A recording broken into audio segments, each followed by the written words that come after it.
রাধে রাধে আমার মিষ্টি বন্ধুরা, সবাই কেমন আছে? আশা করি ভালো আছে, সুস্থ আছে। আমি বেশ ভালো আছি। তো এটা 15ই আগস্টের দিনের ভিডিও, তো তোমাদের সঙ্গে শেয়ার করা হয়নি, অনেকটা লেট হয়ে গেছে।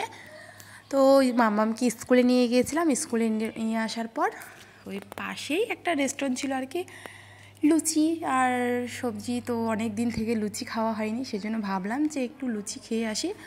তো আমরা লুচি নিয়েছি আর এখানে হচ্ছে আমার হাজব্যান্ড রুটি নিল। তারপরে বাড়িতে আসলাম, বাড়িতে এসে রান্না করেছি বটবটি আলুর তরকারি, সজনা আলুর তরকারি, আর করেছি হচ্ছে লাল শাক।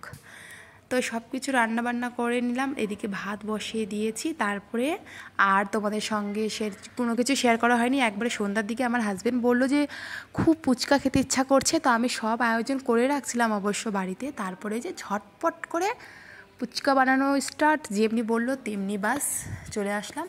তো এদিকে জিরা আর হচ্ছে শুকনো লঙ্কা আর হচ্ছে ধনিয়া গুঁড়ো করে নিয়েছি ভেজে, বিট লবণ, গাজর, শসা, পেঁয়াজ, আলু সিদ্ধ, মানে ফটাফট ফাস্ট করছি একদম করে। ওকে বললাম খেয়ে বলো কেমন হয়েছে।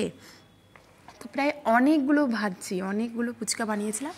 তো মায়ের ঘরে দিয়েছি আর এদিকে আমরা খাচ্ছি। তো ও বলছে খুব ভালো হয়েছে। আমি কিন্তু সেরকম কিছু খাইনি, আমি 2-3 থেকে 3টা 4টা 5টা খেয়েছি, 4টা কি 5টা, কেননা বেশি খাইনি, পেটে ব্যথা হবে, সেজন্য গ্যাস হয়ে যাবে সেজন্য।